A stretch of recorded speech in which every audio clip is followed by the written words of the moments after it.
I'm glad to have you here. Follow my story until the end and comment the city you're watching from.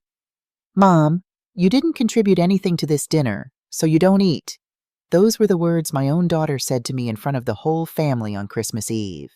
I just stood there, my empty plate trembling in my hands, watching as everyone kept eating as if nothing had happened. What Grace didn't know was that this night would be the last time she would ever humiliate me. My name is Michelle Nelson. I'm 67 years old. And for the past 3 years, I've been living in my daughter Grace's house after I lost my dear husband, James. We'd been married for 42 years when his heart gave out suddenly one spring morning. One moment we were planning our garden for the season. The next, I was planning his funeral. The first year alone in our Lincoln Park home was the hardest. The silence was deafening. I'd wake up reaching for James, only to find his side of the bed cold and empty. Depression crept in like a slow fog, clouding everything around me. Some days, I couldn't even find the energy to change out of my nightgown. Mom, this isn't healthy, Grace had said during one of her weekend visits. Concern etched across her face as she noticed the pile of unopened mail on the kitchen counter. You can't keep living like this. I remember looking around the home James and I had shared for 4 decades and feeling nothing but emptiness. The walls that once contained our laughter now echoed with silence. Why don't you come live with us? Grace had suggested, her voice gentle as she held my hand. We have plenty of space, and Emma and Ethan would love having their grandma around all the time. Her husband, Caleb, had nodded enthusiastically from across the room. The kids miss you terribly, Michelle, and we could use an extra pair of hands around the house with our busy schedules. Their Chicago home was spacious, in a good neighborhood, and my grandchildren Emma, 8, and Ethan, 5, were the lights of my life. The idea of seeing their bright faces every morning instead of staring at James's empty chair seemed like a lifeline thrown to a drowning woman. You wouldn't be a burden, Grace had assured me, somehow reading the worry in my eyes. This is your home now, too. I'd squeezed her hand, tears of gratitude filling my eyes. Let me think about it. But really, what was there to think about? My daughter was offering me family, purpose, connection, everything I'd been missing since James passed. Plus, I could rent out our house, giving me some additional income beyond my modest pension. 2 weeks later, I was packing boxes while Grace and Caleb arranged for the movers. As I carefully wrapped James's favorite mug chipped along the rim, but never replaced, I felt a mix of guilt and hope. Was I betraying our memories by leaving, or would James want me to find happiness again? He would want you to live, Mom, Grace said, placing a gentle hand on my shoulder as if sensing my thoughts. Dad always put family first. He'd be glad you're coming to be with us. And so, on a crisp autumn day in 2021, I moved into Grace and Caleb's guest bedroom, which they'd painted a cheerful yellow for me. Emma had made a welcome sign with glitter and construction paper that hung on the door, Grandma's room knock first. That first night, as I tucked Emma into bed, she'd looked up at me with those big brown eyes so much like her grandfather's, and whispered, I'm glad you're not going to be alone anymore. Grandma. I'd hugged her tight, inhaling the sweet scent of her strawberry shampoo, and felt truly hopeful for the first time since James died. Me too, sweetheart. Me too. Little did I know that what had seemed like a lifeline would soon become a noose. The first month in Grace's home was everything I'd hoped for. I woke each morning to the sounds of life, Ethan's giggles, Emma practicing piano before school, the bustling rhythm of a family in motion, after months of oppressive silence. Even Caleb's off-key shower singing was music to my ears.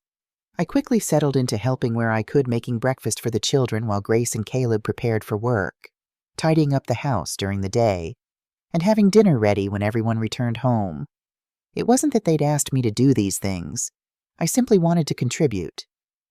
Mom, you don't have to cook every night, Grace had said one evening as I set a pot roast on the table, James's old recipe that had always been her favorite as a child. I know, I'd replied, smiling, but it makes me happy to do something useful. What wasn't mentioned but was clearly understood was the financial arrangement. From my monthly pension of $200, I contributed $600 toward household expenses. It seemed fair, considering I was now part of a 4-bedroom house with utilities, groceries, and other costs. This will help us cover the extra expenses, Caleb had explained when we first discussed the arrangement, his tone businesslike. Groceries for 5 instead of 4, additional water usage, electricity. I'd nodded understandingly. Of course, my presence would increase their costs. The $600 felt reasonable, even generous on their part, as Chicago housing wasn't cheap. But by the second month, I began noticing small things that gave me pause. One morning, while searching for a spare light bulb in Caleb's home office, I discovered a pile of past due notices from utility companies and a letter regarding mortgage payment delinquency. I quickly closed the drawer, feeling like I'd stumbled upon a secret I wasn't meant to see. That evening, I overheard Grace and Caleb in their bedroom, their hushed voices carrying through the thin walls. "We can't keep juggling like this. Grace," Caleb had said, frustration evident in his tone. "The credit cards are maxed out, and the bank called again today." "I know," Grace had replied, her voice strained. "But Mom's contribution helps. At least we can pay the minimum payments now. If she knew how bad things are—" "She can't know," Grace had interrupted firmly. "She'll worry herself sick, and she's just starting to look happy again. Besides, it's just temporary until you find something new." My heart had sunk into my stomach. Caleb was unemployed. Grace had told me he was between projects as a software developer. But the way they were talking suggested this wasn't a planned transition, but a job loss, and one that had happened some time ago. The next day, Grace's friend Sophie came over for coffee while I was folding laundry in the living room. I wasn't trying to eavesdrop, but their conversation in the kitchen carried. "How's it going with your mom living here?" Sophie had asked. Grace's sigh was audible even from where I sat. "It's an adjustment. She means well. But having someone else in our space all the time—" "But the financial help must be nice," Sophie had replied, lowering her voice slightly but not enough. "Especially with Caleb's situation." "God, yes. Her pension is literally keeping the lights on right now. We couldn't have made last month's mortgage payment without it." I'd sat frozen, a pair of Ethan's dinosaur socks in my hands, my chest tightening. So I wasn't a welcome addition to their home. I was a financial necessity. A walking, talking pension check. That evening at dinner, I'd studied my daughter's face as she laughed at something Ethan said, searching for signs of the resentment I'd heard in her voice earlier. But she seemed perfectly normal, affectionate even, refilling my wine glass without being asked. Was I imagining things overreacting to a private moment of frustration that any family might have? My doubts might have faded if not for what happened the following week. I was returning from a walk around the neighborhood when I met Jennifer Phillips, their next-door neighbor, bringing over a casserole. "Oh, Michelle, how nice to see you settling in," she'd said warmly. "I made this for your family when I heard about Caleb losing his job at Tech Forge. 3 months without work must be so stressful." I'd managed to thank her while maintaining a neutral expression, but inside, my mind was racing. 3 months Caleb had been unemployed since before I'd moved in, which meant Grace had invited me to live with them knowing they needed my pension, not because they were concerned about my loneliness. That night, I lay awake staring at the ceiling, a familiar heaviness settling over me. The room that had felt like a fresh start now seemed like a cleverly disguised trap. Was I being used by my own daughter? The thought was too painful to bear. But in the morning light, as I helped Ethan tie his shoelaces and watched Emma carefully arrange her books in her backpack, I pushed my doubts aside. These were my grandchildren, my family. Even if Grace and Caleb needed my financial help, wasn't that what family was for, to support each other through difficult times? I decided to give them the benefit of the doubt. Maybe they'd been embarrassed to admit their financial troubles. Maybe they genuinely wanted me here. And the money was just an added benefit. I would wait and watch, I told myself. After all, I had nowhere else to go. By the 6th month of living with Grace and Caleb, things had begun to change in subtle but unmistakable ways. Caleb had finally found a new job as a project manager at a smaller tech firm.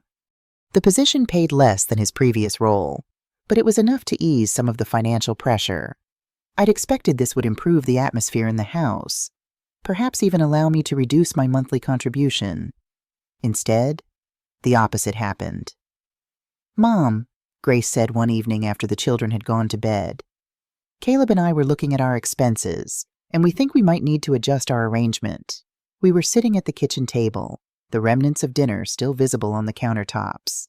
Caleb nodded solemnly beside her, his fingers steepled in front of him like a business executive preparing to close a difficult deal. "Of course," I replied, my stomach already nodding. "What did you have in mind?" "Well," Grace continued, not quite meeting my eyes, "the cost of everything has gone up so much lately. Groceries, utilities, the children's activities." "We were thinking $800 might be more appropriate," Caleb interjected smoothly. "Considering market rates for a room in this neighborhood, it's still quite reasonable." I stared at them, trying to process what was happening. My pension was only $1.02. After giving them $800, I'd have just $400 for my medications, cell phone, personal items, and any small pleasures that made life worthwhile. "That's quite an increase," I said carefully, not wanting to create tension. "Would it be possible to discuss a more moderate adjustment?" Grace and Caleb exchanged a look I couldn't quite interpret. "Mom," Grace said, her tone shifting to something colder, "we've done the calculations. This is what it costs to have another adult in the house. We're not a charity." The words stung like a physical slap. Not a charity. As if I were some stranger asking for handouts. Not her mother who had worked 2 jobs to put her through college, who had sacrificed vacations and new clothes and small luxuries so she could have dance lessons and summer camps and the expensive graphing calculator she'd needed for advanced math. "I understand," I said finally, my voice steady despite the tremor I felt inside. "I'll make it work." And I did, though it meant cutting back on my blood pressure medication, taking half doses some days to stretch the prescription further. It meant no more small gifts for the grandchildren, no new clothes when mine became worn, no books from the second-hand store that had been my small indulgence. What hurt more than the money, though, was how Caleb's attitude toward me transformed once he was employed again. The respectful, solicitous son-in-law disappeared, replaced by someone who barely acknowledged my presence. He began referring to me in the third person even when I was in the room. "Is she joining us for dinner?" he would ask Grace, though I was standing right there. "Does she need a ride to her doctor's appointment, or can she take the bus?" I became she and her, a fixture in the house rather than a person, and certainly not the mother of his wife, the grandmother of his children. Grace's behavior changed too, though more subtly.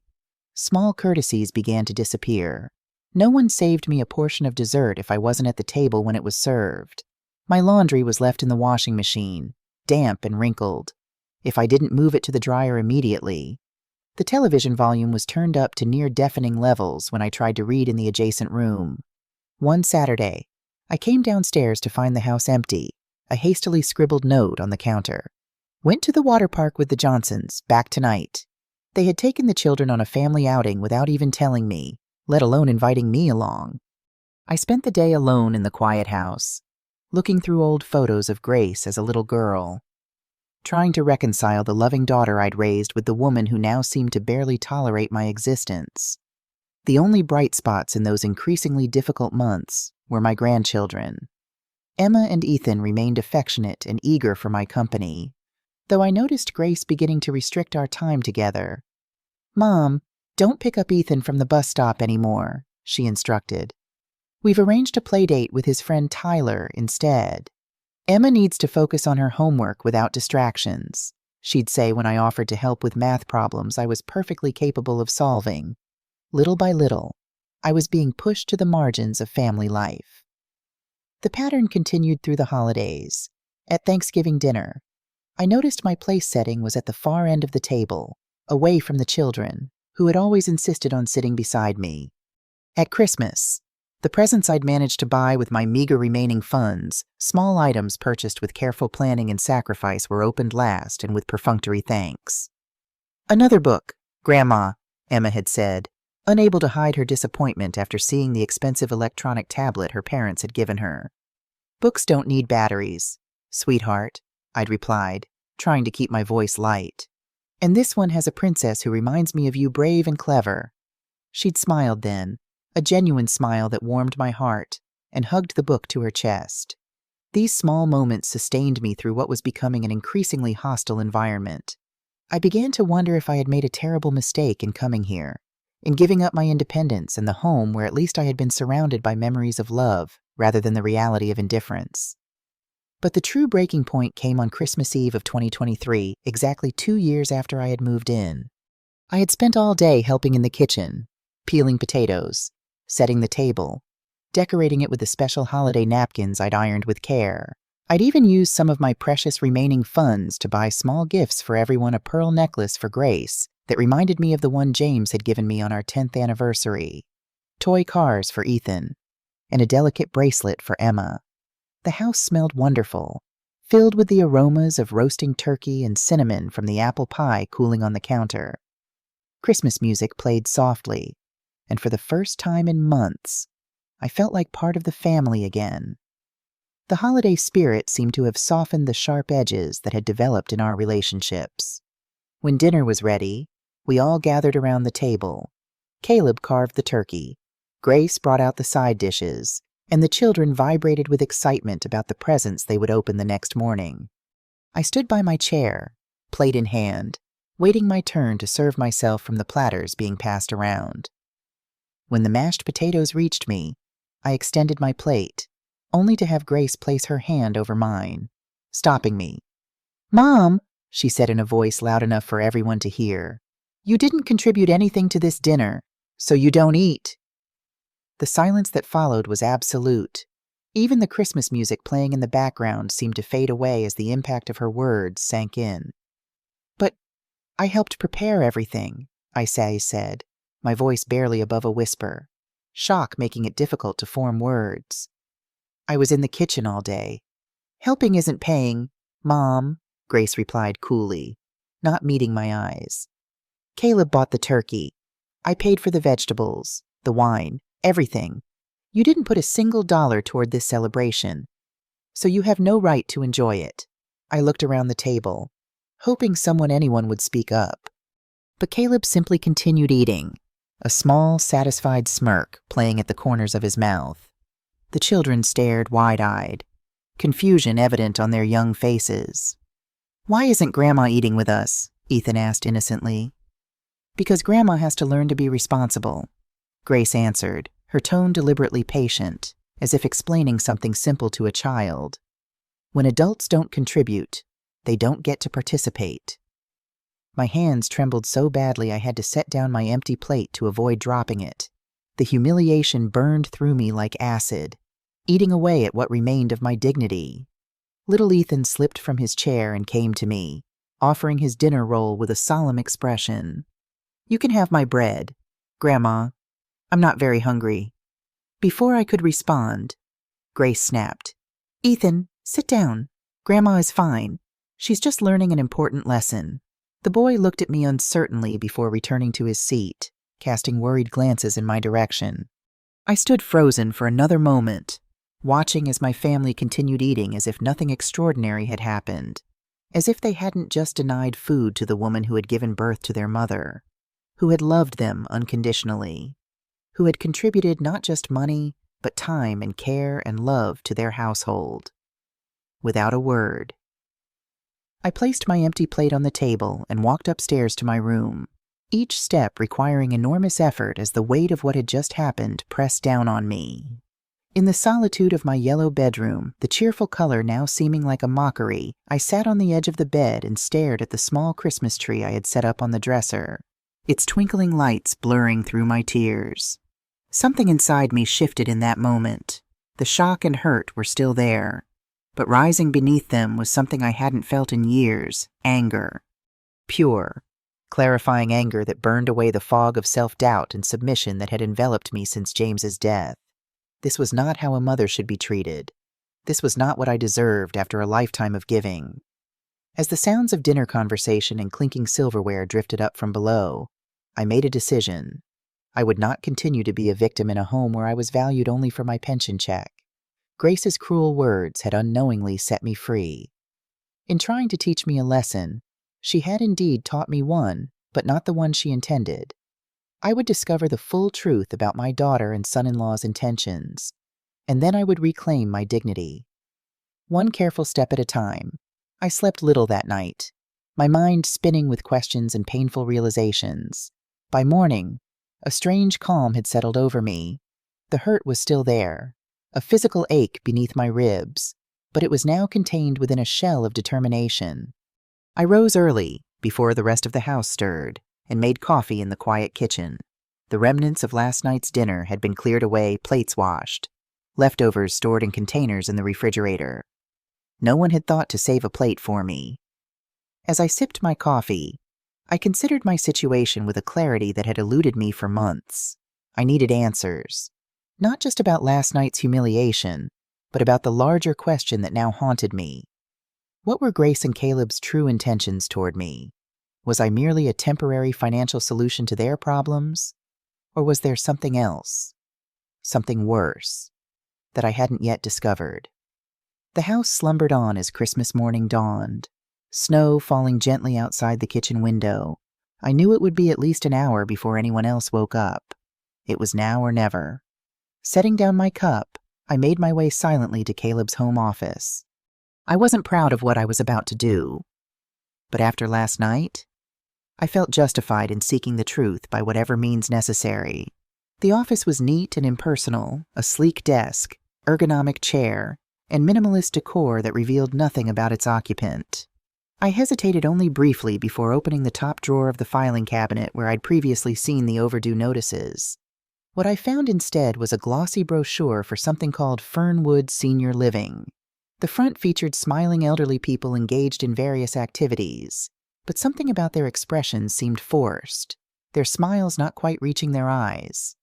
I flipped it open, a chill running through me as I read the description: affordable senior housing in a communal setting, multiple residents per room for maximum socialization, convenient location just outside Chicago city limits. The brochure had been marked with yellow highlighter on certain sections, 400-month all-inclusive, and no long-term contract required month-to-month leasing available. My hands began to shake. Why would Caleb have this? Neither Grace nor I had any living parents besides me. I continued searching, finding nothing else of note in that drawer. But in the bottom drawer, buried beneath tax documents, I discovered a manila folder labeled simply MN, my initials. Inside was a printout of what appeared to be a financial worksheet. At the top, Michelle Nelson Relocation Plan. The document outlined a timeline and budget. Current contribution, $800 month. Anticipated Fernwood cost, $400 month. Net gain after relocation, $400 month plus pension direct deposit. Target move date, January 2024, January 2024. Next month. I stared at the paper, unable to fully process what I was seeing. They were planning to move me to a cheap senior facility and somehow continue collecting my entire pension. How was that even possible? The sound of a door opening upstairs jolted me back to the present. Quickly, I took photos of the documents with my phone, replaced everything exactly as I'd found it, and slipped out of the office. I had barely settled back at the kitchen table when Grace appeared, wrapped in her expensive silk robe, a Christmas gift from Caleb last year. "Merry Christmas, Mom," she said, her tone neutral, as if last night's incident had never occurred. "Merry Christmas," I replied automatically, struggling to keep my expression composed while my mind screamed with newfound knowledge. She busied herself making coffee, her back to me. "About last night," she began, not turning around. "I may have been a bit harsh. The holidays are stressful, and I wasn't feeling well. Not an apology," I noted, a justification. "I understand," I said, the lie bitter on my tongue. "We all have our moments." She nodded, seemingly relieved by my easy capitulation, and changed the subject. "The children will be up soon, excited for presents. I hope they like what Santa brought." We made small talk as the house gradually came alive with Christmas morning excitement. Ethan bounded down the stairs first, followed more sedately by Emma, both still in pajamas. Caleb appeared last, freshly showered and dressed as if for an ordinary workday rather than a family holiday. Throughout the gift opening, I maintained a pleasant facade, exclaiming appropriately over each present and thanking them warmly for the practical gifts they'd given me: bath towels and slippers. Things one might give a distant relative or casual acquaintance. But inside, I was hyper-aware of every exchange, every glance between Grace and Caleb. When he whispered something in her ear that made her nod slightly in my direction, I wondered if they were discussing their relocation plan for me. Later that afternoon, while the children played with their new toys and Grace and Caleb were occupied in the kitchen preparing Christmas dinner to which, notably, I had not been invited to help, I slipped upstairs to my room and searched Fernwood Senior Living on my phone. The results made my blood run cold. The facility's official website showed the same smiling seniors from the brochure, but online reviews told a different story. "Understaffed and neglectful," wrote one reviewer whose mother had stayed there. "4 people crammed into tiny rooms with no privacy," said another. "Had to move my father out after finding him in the same clothes for 3 days." I scrolled through review after scathing review, my horror growing. This wasn't just an affordable senior living option. It was by all accounts a neglectful, overcrowded facility where people warehoused elderly relatives they didn't want to care for properly. And this was where my daughter planned to send me in just a few weeks. But how could they continue collecting my pension? That question nagged at me as I continued my search. The answer came when I remembered something from shortly after I'd moved in. Grace had asked me to sign some paperwork for the bank. Just routine stuff so I can help you manage your finances if needed. She'd explained. I'd signed without reading carefully, trusting my daughter implicitly. Had I unknowingly given her power of attorney access to my accounts, I checked my online banking app, something I rarely did since Grace had offered to simplify my finances by handling bill payments for me. The most recent statements showed regular withdrawals labeled household contribution, but they were for $900, not the $800 I thought I was paying. They were already taking more than we'd agreed upon. And with access to my accounts, what was to stop them from continuing these withdrawals even after moving me to Fernwood? As the realization of their plan became clear, I felt something break inside me, the last threads of trust I'd been desperately clinging to. My own daughter, my only child, had been systematically deceiving me, taking advantage of my grief and vulnerability to exploit me financially. And worse was yet to come. If their plan succeeded, I sat on my bed, clutching my phone, surrounded by the sounds of Christmas joy from downstairs that now seemed as false as the smiles in the Fernwood brochure. What I needed now was more evidence. Concrete, undeniable proof of their intentions. Something I could use if necessary to protect myself. Because I was now certain of one thing: I needed protection from the very people who should have been protecting me. I scrolled through my contacts until I found Margaret Young's number. We'd been neighbors for decades in Lincoln Park before I'd moved here, and though we hadn't spoken often since James's death, she had always been a true friend. "Michelle," she exclaimed when she answered. "Merry Christmas. How wonderful to hear from you."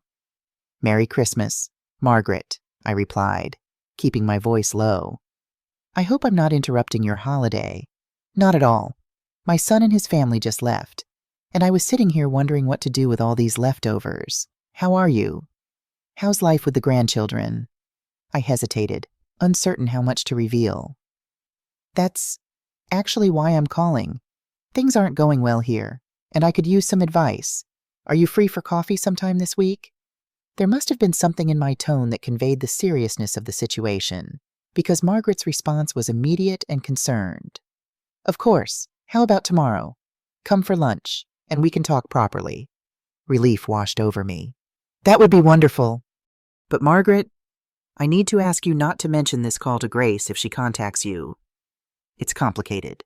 A pause, then, "Michelle, are you safe there?" The question caught me off guard. Was I safe physically? Yes. But in every other way, I'm not in any danger, I assured her, though even to my own ears, the words lacked conviction. "I just need to figure some things out without interference." "My door is always open to you," she said firmly. "Tomorrow at noon. And Michelle, whatever's happening, remember you're not alone." As I ended the call, those words echoed in my mind. Not alone. For months, I'd felt precisely that, isolated in a house full of people who saw me as a resource rather than a person. But Margaret was right. I wasn't alone. I had options. even if I couldn't fully see them yet. I heard Emma's footsteps in the hallway and quickly composed myself. Wiping away tears I hadn't realized I'd shed, she peeked around my door, her face alight with excitement. "Grandma, we're having hot chocolate with candy canes. Come downstairs." I managed a genuine smile for her. "That sounds lovely, sweetheart. I'll be right there." As I followed her downstairs, I made a silent promise to myself. I would not be sent away like an unwanted package. I would not allow my pension to be siphoned while I languished in a substandard facility. I would reclaim my dignity and my future starting tomorrow. The day after Christmas dawned clear and frigid, the kind of bone-chilling cold that Chicago specializes in during winter. I dressed carefully in my warmest clothes, preparing for my lunch with Margaret. "I'm going to visit an old friend today," I announced at breakfast, deliberately casual as I buttered a piece of toast. Grace looked up from her phone, surprise evident on her face. "A friend who—" "Margaret Young," I replied, taking a small bite of toast though my stomach was too knotted to feel hungry. "We've been meaning to catch up for ages." "Margaret from Lincoln Park." Grace frowned slightly. "I didn't know you were still in touch." "We exchange holiday cards," I said with a shrug, not mentioning yesterday's call. "She invited me for lunch." Caleb, scrolling through something on his tablet, didn't bother looking up. "How are you getting there? I need the car today." "I'll take the bus," I said, having already checked the route. "It's not a problem." Grace and Caleb exchanged a look I was becoming all too familiar with a silent communication that excluded me. "Are you sure that's wise, Mom?" "It's awfully cold, and the buses are unreliable in this weather." The concern in her voice might have seemed genuine to someone who hadn't seen the Fernwood brochure in her husband's desk. Now, I recognized it for what it was: not worry for my well-being, but concern about my movements outside their control. "I'll be fine," I assured her, forcing a smile. "I lived in Chicago my whole life. Remember, I know how to handle a little winter weather." Grace seemed about to protest further, but Ethan chose that moment to spill his orange juice, creating a distraction that allowed me to finish my breakfast in peace. As I prepared to leave, bundling up in my coat, scarf, and gloves, Grace approached me by the front door. "What time will you be home?" she asked, her tone carefully neutral. "I'm not sure," I replied, adjusting my scarf. "Afternoon, most likely. Don't hold dinner for me." "Mom," she said, lowering her voice although we were alone in the entryway. "About Fernwood." My heart nearly stopped. Had she somehow discovered I knew about their plans? "What about it?" I managed to ask, fighting to keep my voice steady. "Nothing," she said quickly. "We can talk later. Have a nice visit with Margaret." The bus ride to Lincoln Park was slow and crowded, but I barely noticed the discomfort. My mind was too busy processing Grace's near slip about Fernwood. It confirmed what I'd feared: they were indeed planning to move forward with sending me there. And soon, Margaret's townhouse was exactly as I remembered it: warm, cluttered with books and mementos from her travels, and smelling of cinnamon and coffee. She enveloped me in a tight hug at the door before ushering me inside. "Michelle, it's been too long," she said, helping me out of my coat. "You're thin. Are they not feeding you over there?" The question, meant as a light-hearted observation, hit too close to home after Christmas Eve. To my horror, I felt tears spring to my eyes. Margaret's expression immediately changed from welcoming to concerned. "Oh, my dear, come sit down and tell me everything." Over homemade soup and fresh bread, the first home-cooked meal I'd been offered in days, I poured out the whole story. The initial welcome, the gradual shift in attitude, the increasing financial demands, and finally, the humiliation of Christmas Eve and my discovery of the Fernwood plans. Margaret listened without interrupting, her kind face growing increasingly troubled as my tale unfolded.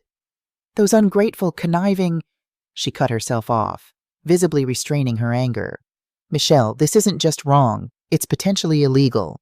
If they're planning to access your pension without your consent—" "I'm afraid I may have already given them that consent," I admitted, explaining about the bank documents I'd signed so trustingly. "I need to find out exactly what I agreed to."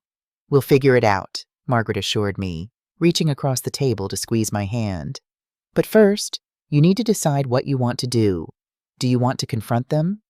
Move out legal action. The question gave me pause. What did I want? Certainly not to continue in a home where I was unwelcome and exploited. But where would I go? What resources did I have? I don't know yet, I admitted. But I know I need more evidence of their plans. Something concrete. Then that's where we'll start, Margaret said decisively. When you go back today, keep your eyes and ears open. Look for anything related to Fernwood or your finances. And Michelle, her expression turned solemn. Be careful. People who are capable of treating family this way might not react well if they realize you're onto them. I nodded, understanding her concern. I've gotten good at pretending everything is fine. You shouldn't have to pretend in your own home, Margaret said softly, a sadness in her eyes that matched my own. This isn't what James would have wanted for you. The mention of my late husband brought fresh tears to my eyes. He would be so disappointed in Grace. We raised her to be better than this. People change, Margaret sighed. Money problems, pressure from spouses. It doesn't excuse it, but it might explain it. Before I left, Margaret insisted I take her spare key. Just in case, she said, pressing it into my palm. Day or night, you're welcome here. Promise me you'll use it if you need to. The key felt heavy in my pocket as I rode the bus back to Grace's house. A tangible reminder that I had options, that I wasn't as trapped as I had felt. I arrived home in the late afternoon to find the house quiet. A note on the counter informed me that Grace and Caleb had taken the children to a movie. Leftovers in the fridge if you're hungry, it concluded, as if the events of Christmas Eve had never happened. The empty house presented an opportunity I couldn't waste. Quickly, I made my way to the master bedroom, searching for any additional evidence of their plans. I found nothing in the obvious places: dresser drawers, bedside tables, closet shelves. Just as I was about to give up, I noticed a stack of mail on Grace's vanity. Beneath a department store catalog was an envelope from a law firm I didn't recognize. I hesitated only briefly before carefully opening it. Inside was a letter confirming an appointment on January 3rd to discuss the power of attorney modification as requested. Attached was a draft document that made my blood run cold, a revised power of attorney giving Grace complete control over all my financial affairs, including decisions regarding residence and care facilities. This was worse than I'd imagined. They weren't just planning to send me to Fernwood. They were preparing legal documents that would strip me of any say in the matter. I photographed the letter and documents with my phone, then carefully resealed the envelope and returned it exactly as I'd found it. As I did so, I noticed a leather-bound book partially concealed beneath Grace's sweater, a journal, its maroon cover embossed with her initials. I knew I shouldn't. Reading someone's private thoughts crossed a line, even under these circumstances. But something compelled me to open it, to seek understanding of how my daughter had become someone I no longer recognized. The most recent entry was dated December 23rd, just 2 days before Christmas. Mom is becoming more difficult, she had written, constantly asking about our finances, as if it's any of her business how we spend our money. Caleb says we need to accelerate the Fernwood plan before she gets suspicious. His sister Christina visited the place last week and says it's basic but clean, and most importantly, affordable. The hardest part will be convincing her it's temporary. Caleb suggested telling her the house needs major repairs and isn't safe for her to stay during construction. I think she'll believe that she's become so passive since Dad died. I feel guilty sometimes, especially when I see how good she is with the kids. But then I remember how we struggled financially while she and Dad lived so comfortably. All those years of hearing we can't afford it when I needed things for school, while they took vacations and renovated the house. Now it's our turn to be comfortable, and her pension is part of that equation. I closed the journal, feeling physically ill. The distorted version of the past Grace had constructed to justify her actions bore no resemblance to reality. James and I had lived modestly, saving carefully for retirement. The vacations had been occasional weekend trips to Michigan. The renovations had been necessary repairs to aging plumbing and electrical systems. As for her childhood needs, we had sacrificed constantly to provide her with opportunities: music lessons, summer camps, the best schools we could afford. I had worked a second job at a department store during holidays just to afford her first laptop for college. This revisionist history wasn't just hurtful, it was a complete fabrication designed to alleviate her guilt. I carefully replaced the journal and made my way back downstairs, my mind reeling with this final devastating revelation. My daughter hadn't just developed a financial motive to exploit me, she had constructed an entire narrative in which I deserved it. In the kitchen, I mechanically heated some leftovers, though I had no appetite. As I waited for the microwave, I noticed a wall calendar hanging beside the refrigerator. January 15th was circled in red, with MNFW written inside the circle. MN, Michelle Nelson. FW, Fernwood. 3 weeks. That was how long I had before they planned to ship me off to that place. I abandoned the pretense of preparing food and sat at the kitchen table, my hands shaking as I tried to process everything I'd learned. The pieces had come together to form a picture so clear and so ugly that I could no longer deny or excuse it. My daughter and her husband had invited me to live with them not out of love or concern, but to access my pension.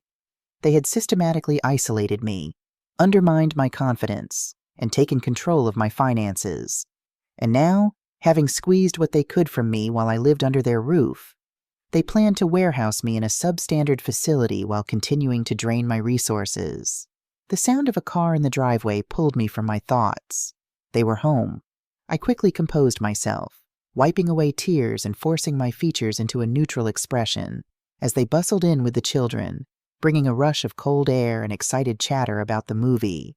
I smiled and nodded in all the right places. "Did you have a nice visit with your friend?" Grace asked as she helped Ethan with his boots. "Lovely," I replied, impressed by how normal my voice sounded. "It was good to catch up." "That's nice, Mom," she said absently, already moving on to the next task. I watched her interact with her children, my grandchildren, with genuine affection and care.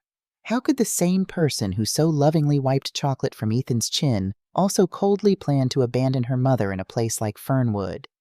It was a contradiction I couldn't reconcile, but it no longer mattered. The evidence was clear. The threat imminent. I needed to act. Later that night, after the house had gone quiet, I sat at the small desk in my room and began to formulate a plan. I would not confront them directly that might only accelerate their timeline or cause them to take more drastic measures to control me. Instead, I would prepare my escape carefully, methodically, leaving nothing to chance. I would reclaim my finances, secure a safe place to live, and ensure they could never again exploit my trust or vulnerability. Most importantly, I would do it all with the dignity they had tried so hard to strip from me. As I made notes about bank accounts to check and calls to make, I felt something unfamiliar rising within me, a sense of purpose and determination I hadn't experienced since before James died. The fog of grief and dependence that had clouded my judgment was lifting, burned away by the harsh light of truth. They had underestimated me, assuming that age had diminished my intelligence and resolve. In trying to take everything from me, they had inadvertently given me back something precious, my fight. I glanced at the family photo on my nightstand, taken on my birthday last year. All smiling faces, the perfect picture of multi-generational harmony. What a convincing facade it had been. I turned the frame face down. The time for illusions was over. Tomorrow, I would begin the process of setting myself free. The day after Christmas, I felt a strange calm settle over me. Gone was the confusion and hurt that had clouded my judgment for so long. In its place was a steely resolve I hadn't felt since my teaching days, when a particularly difficult student would require my firmest approach. While Grace and Caleb were busy with their post-holiday routines, I made my first call to First National Bank on Michigan Avenue, where James and I had kept our accounts for decades. "I need to speak with someone about my accounts," I told the customer service representative. "I have concerns about unauthorized access." The seriousness of my statement earned me an immediate appointment for the following day. I made the call from the privacy of my bedroom, door closed, speaking in hushed tones. Paranoia, perhaps, but necessary, given what I now knew. That night at dinner, I maintained my facade of normalcy. I complimented Grace on the leftover turkey casserole, asked Ethan about his new toys, and listened to Emma describe the book I'd given her, the one possession of mine she seemed to genuinely value. "The princess in this story reminds me of you, Grandma," she said, her eyes bright with admiration. "She seems quiet, but she's actually really brave and smart." Grace glanced up, her expression unreadable. "Mom's generation didn't have to be brave," she commented. "They had it easy. Affordable houses, secure pensions, cheap health care." I bit my tongue, resisting the urge to remind her how James and I had scrimped and saved for 30 years to afford our modest home, how I'd worked 2 jobs while raising her, how James had delayed retirement by 5 years to ensure we'd have enough saved. Instead, I smiled at Emma. "Everyone needs courage, sweetheart. Sometimes the bravest thing you can do is stand up for yourself when it would be easier to stay silent." Emma nodded solemnly, but Grace's eyes narrowed slightly, as if sensing some hidden meaning in my words. Caleb, as usual, remained absorbed in his phone, barely acknowledging the conversation around him. The next morning, I told Grace I had another appointment. "Another friend?" she asked, her tone casual, but her eyes watchful. "Doctor's appointment," I lied smoothly. "Just a routine checkup. I might stop by the library afterward." She seemed satisfied with this explanation, though I noticed her texting someone likely Caleb as I left the house. At the bank, I met with Julian Dawson, a financial advisor in his 50s with kind eyes behind wire-rimmed glasses. "Mrs. Nelson," he greeted me warmly. "What can I help you with today?" I took a deep breath. "I need to know exactly what permissions I've given my daughter regarding my accounts, and I need to make some immediate changes." Julian nodded, typing something into his computer. "I see your daughter, Grace Harris, is listed as a joint account holder on your checking account. She also has online access to view your savings account and retirement fund, though she cannot make withdrawals from those without your signature." My heart sank. It was worse than I'd feared. "When did this happen?" "The joint checking account was established in October 2021, shortly after you moved in with your daughter. The online access permissions were added in February 2022. The timeline aligned perfectly with my move to Grace's house. They'd been planning this from the beginning. "I need to remove her access immediately," I said firmly. "All of it. And I need to open a new account, in my name only, where my pension will be deposited going forward." Julian looked concerned. "Mrs. Nelson, is everything all right?" "These are significant changes." I hesitated, unsure how much to reveal. "My daughter and I have different ideas about how my finances should be managed." I said finally, "I need to ensure my money is being used as I intend." He nodded, asking no further questions, for which I was grateful. Over the next hour, we methodically undid the financial web Grace and Caleb had spun around me. We closed the joint checking account after transferring my remaining balance to a new account in my name only. We changed all online banking passwords and security questions. We set up direct deposit for my pension to go to the new account, starting with the January payment. We put a security alert on my credit report to prevent any new accounts being opened in my name. We verified that my life insurance policy still listed Grace as beneficiary, as I intended, but confirmed no loans had been taken against it. "Is there anything else we can help you with?" Julian asked as we completed the paperwork. "Yes," he said, thinking of the power of attorney document I'd discovered. "I need to understand what legal documents I've signed regarding my finances or care decisions." Julian checked his records again. "We have a basic power of attorney on file, giving your daughter authority to conduct banking transactions on your behalf in case of incapacitation. It was signed in November 2021. But nothing more extensive. Nothing about healthcare decisions or living arrangements. No, ma'am, not through our institution." Relief washed over me. The new power of attorney document I'd found in Grace's mail hadn't been executed yet. I was still legally in control of my own decisions. "I'd like to revoke that power of attorney," I said decisively. As I left the bank with a folder containing my new account information and copies of all the changes I'd made, I felt a weight lifting from my shoulders. Step 1 complete. My finances were secure, or would be, once my next pension payment arrived in the new account. Now for Step 2, finding a place to live. I took a bus to Lincoln Park, to the neighborhood where I'd spent most of my adult life. Walking those familiar streets brought both pain and comfort memories of James at every corner, but also a sense of belonging I'd lost in Grace's house. Our old home was occupied by tenants now, the rental income going into an account Grace had helped me set up. Another financial stream I'd need to reclaim. But that could wait. For now, I needed somewhere immediate and affordable. I found myself outside Margaret's townhouse without consciously planning to go there. She opened the door in gardening clothes, dirt smudging her cheek. "Michelle, what a surprise. Come in, come in." Over tea at her kitchen table, I told her about my bank visit. Her approval was evident in her smile. "Good for you," she said firmly. "Now what's next in your escape plan?" "I need somewhere to live," I admitted. "Somewhere I can afford on my pension after I leave Grace's house." Margaret's expression turned thoughtful. "You know, Michelle, I've been rattling around in this place alone since Arthur passed. The stairs are getting harder on my knees, and I've been thinking about converting the ground floor into a separate apartment for rental income." She paused, studying my face.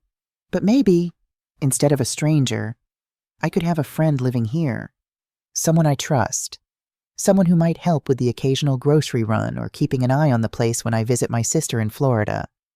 "Margaret," I said carefully, not wanting to misunderstand, "are you offering me a place to stay?" "I'm proposing a mutually beneficial arrangement," she corrected with a smile. "You need affordable housing. I need company and occasional assistance. The ground floor has that small bedroom and half bath. We could share the kitchen. I'd ask for modest rent, well below market rate." It seemed too perfect, too convenient a solution to appear just when I needed it most. "I can't impose on you like that," I protested weakly. "Nonsense," Margaret replied briskly. "I've been meaning to do this conversion for ages. You'd be doing me a favor, giving me the push I need. And it would be temporary until you decide what you want long term." By the time I left Margaret's house that afternoon, we had a tentative agreement. She would begin clearing out the ground floor room immediately, and I would move in as soon as I was ready to leave Grace's house, which, given the January 15th date circled on their calendar, needed to be soon. But I wasn't quite ready. There was one more thing I needed irrefutable proof of their plans. Something so concrete that they couldn't deny or explain it away when the confrontation inevitably came. I found my opportunity 2 days later. Grace and Caleb both worked from home most days, but on Thursdays, Caleb had in-person meetings at his office downtown. With Grace focused on a virtual conference in her home office, the house was quieter than usual. I knocked softly on Grace's office door during what I knew would be her lunch break. "Mom," she looked up from her salad, irritation flashing briefly across her face. "I'm in the middle of something."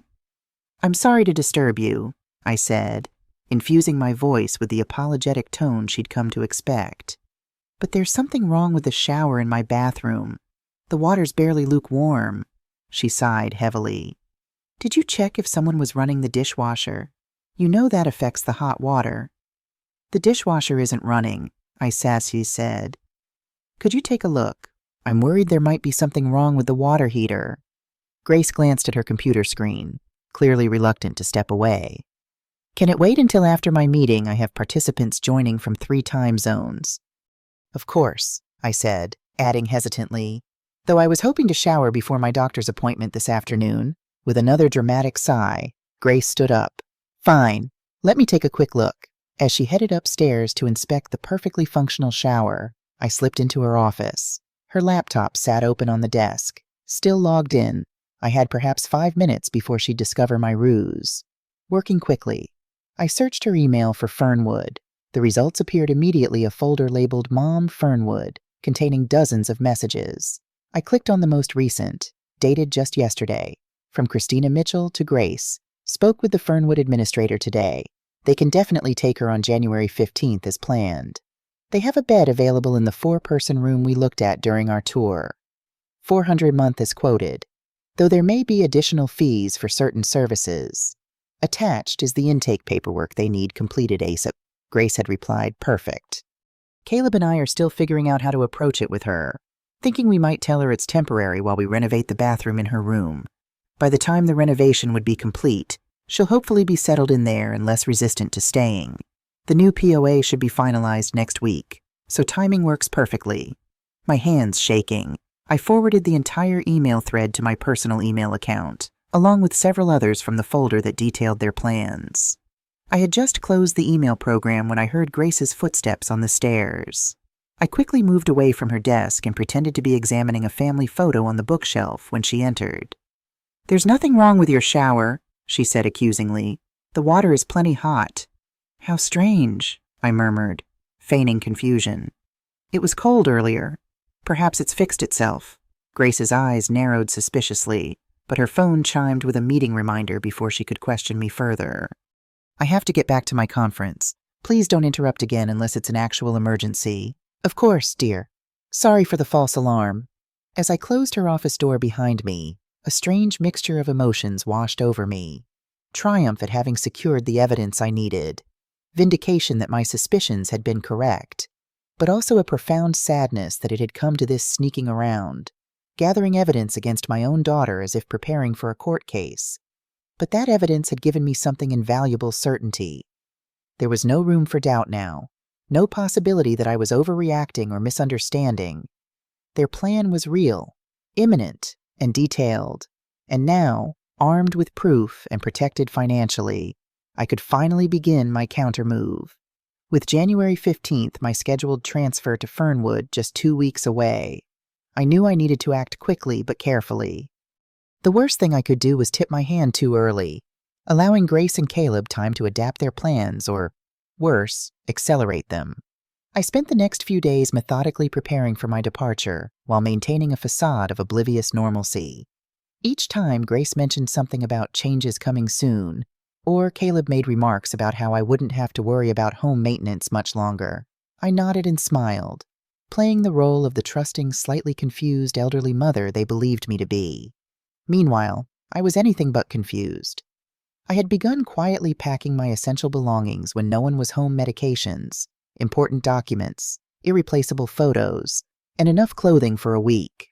I stored these items in 2 small suitcases hidden in the back of my closet behind winter coats no one would think to move in January. I had also made several crucial phone calls from the privacy of the public library downtown 1. To my attorney, Michael Abernathy, who had handled our wills and estate planning for years. I explained the situation and asked him to prepare documents revoking any powers of attorney I had granted to Grace. 2. To Dr. Eleanor Wright, my physician, requesting a letter stating I was of sound mind and capable of making my own medical and financial decisions. Such documentation might prove valuable if Grace tried to challenge my competency. 3. To the tenant currently renting my Lincoln Park home, explaining that there would be changes in where to send the rent check starting in February. 4. To the Social Security Administration, confirming the change of deposit information for my monthly benefits.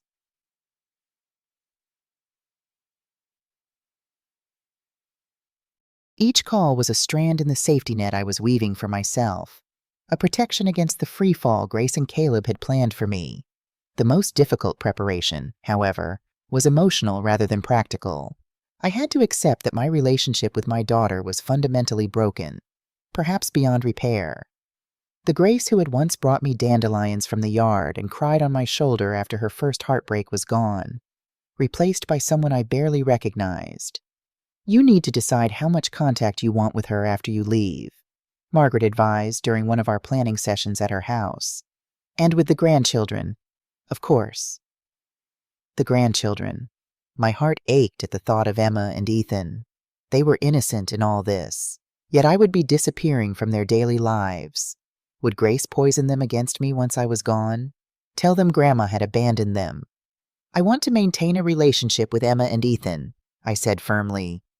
"But I can't predict how Grace will react when she realizes what I've done." Margaret nodded thoughtfully. "You might need to prepare a letter for them, something they can read when they're older, explaining why you left and that it had nothing to do with them." It was good advice. That night, I began drafting 2 letters, one for each grandchild to be given to them when they were old enough to understand. I wrote of my love for them, my reasons for leaving, and my hope that we would remain connected despite the circumstances. I sealed these in envelopes labeled with their names and tucked them into my suitcase alongside a small gift for each: my mother's pearl earrings for Emma and James's pocket compass for Ethan. As the days passed, I noticed Grace watching me more closely, as if sensing something had changed. One evening, as I helped Emma with her homework at the kitchen table, Grace observed us from the doorway with an unreadable expression. "You seem different lately, Mom," she said when Emma had gone upstairs to bed. "More, I don't know. Alert, energetic," I offered a non-committal smile. Perhaps it's the new vitamin supplement Dr. Wright recommended?" Grace's eyes narrowed slightly. "When did you see Dr. Wright? I don't remember driving you to an appointment." "Margaret took me," I lied smoothly. "Last week, when you and Caleb were both working. I didn't want to bother you." "You should tell me about these appointments," she said, a hint of irritation in her voice. "I'm responsible for your care." The statement, delivered so casually yet with such presumption, might have once made me shrink back, apologetic and acquiescent. Now it only strengthened my resolve. "You're right," I replied mildly. "I'll be sure to keep you informed in the future." She seemed satisfied with my apparent submission, but as she turned to leave, she added, "By the way, Caleb and I want to talk to you this weekend about some changes we're considering for the house. Nothing major, just some renovations that might impact you temporarily." And there it was, the beginning of their temporary relocation narrative, right on schedule. "That sounds interesting," I said, working to keep my voice neutral. "I look forward to hearing about it." As January 10th approached the date I'd set for my departure, 5 days before their planned Fernwood transfer, I found myself becoming increasingly anxious. Not about the logistics, those were meticulously arranged. I was anxious about the confrontation that would inevitably follow my disappearance. Would Grace be angry, hurt, relieved? Would she try to track me down, either out of genuine concern or to regain control of my finances? How would Caleb react when he discovered I'd closed our joint accounts and redirected my pension? You can't control their reactions. Margaret reminded me during my final visit to her house before the move. You can only control your actions and responses. She was right, of course. I had spent too long worrying about Grace's feelings while she had shown little concern for mine. It was time to prioritize my own well-being. On January 9th, the day before my planned departure, I spent extra time with Emma and Ethan. I helped Emma practice her spelling words for Friday's test. I built a Lego spaceship with Ethan, marveling at his creativity and imagination. I memorized their faces, their voices, the weight of them against me when they hugged me goodnight. "I love you very much," I told each of them as I tucked them into bed. "No matter what happens, no matter what anyone tells you, I will always love you." Emma looked at me curiously. "Why are you saying it like that, Grandma?" "Like you're going somewhere." My heart clenched. Children were so perceptive, so attuned to nuances adults often missed. "I'm not going anywhere," I assured her, which was true in that moment. "I just want you to always remember how much I love you." She seemed satisfied with this explanation, but as I turned to leave, she called out, "Grandma, I love you too. Even when Mom and Dad are mean to you, I still love you." I paused in the doorway, struck by her words. "What do you mean, sweetheart?" Emma fidgeted with her blanket. "Like at Christmas, when Mom wouldn't let you eat dinner with us. That was mean. Dad told her afterward it was too harsh and might make people ask questions if Emma or I told anyone at school." The revelation that Caleb had been concerned not about the cruelty of the act, but about its potential to raise outside suspicions was both shocking and yet entirely consistent with what I now knew of him. "Thank you for telling me that," I said softly. "Sometimes grown-ups make mistakes, but my love for you never changes." That night, I finalized my preparations. I placed my letter to Grace explaining my departure and explicitly forbidding any attempt to contact me, except through my attorney on the pillow where it would be found after I was gone. I checked my new phone, purchased with cash and known only to Margaret and my attorney, to ensure it was fully charged. I confirmed my transportation for the morning, a taxi scheduled to arrive at 10 a.m., when both Grace and Caleb would be on work calls. As I lay in bed for my final night in my daughter's house, I felt a strange calm settle over me. The anxiety and doubt that had plagued me for days had dissipated, replaced by a quiet certainty that I was doing the right thing The only thing to protect myself and my dignity. Tomorrow would mark the end of one chapter and the beginning of another. It would be painful. Yes, but also liberating. A reclamation of self that was long overdue. With that thought, I drifted into the most peaceful sleep I'd had in months. January 10th dawned bright and clear, sunlight streaming through my bedroom window and catching dust motes in its golden beams. I rose early, before anyone else was stirring, and went through my morning routine one last time in this house. I showered in the bathroom Grace had falsely claimed would soon be renovated as their excuse to move me to Fernwood. I dressed in layers, a practical choice for January in Chicago, but also to minimize the bulk of clothing I needed to pack. I made my bed with hospital corners, the way my mother had taught me, smoothing the quilt with gentle hands. Downstairs, I prepared breakfast for the family as I did every morning: oatmeal for Grace, eggs and toast for Caleb, colorful cereal for the children. I set the table with care, placing a small folded note under each child's plate, not goodbye letters, just simple I love you messages they would find after I was gone. By 7:30, the house was coming alive. Emma appeared first, still in pajamas, her hair a tangled mess. I hugged her a moment longer than usual, inhaling the sweet scent of her strawberry shampoo. "Grandma, you're squishing me," she giggled, pulling away. "Sorry, sweetheart. I just love you very much." Ethan thundered down the stairs next, full of 5-year-old energy despite the early hour. "Grandma, I had a dream about dinosaurs. They were flying and they had laser eyes." "That sounds amazing," I said, helping him into his chair. "Tell me all about these laser-eyed dinosaurs." Grace and Caleb arrived last, already dressed for their workday, already immersed in their phones. They mumbled perfunctory good mornings, accepted the coffee I poured them, and proceeded to ignore me as they discussed their schedules. "Remember, we have that call with Fernwood at 2, Caleb said to Grace, not bothering to lower his voice despite my presence at the stove. "I've got it on my calendar," Grace replied. "And the POA appointment tomorrow at 10. They spoke about me, about my future, right in front of me, so confident in my obliviousness, so certain of their control, that they didn't even bother to hide their plans anymore." I said nothing, continuing to scramble eggs as if I hadn't heard.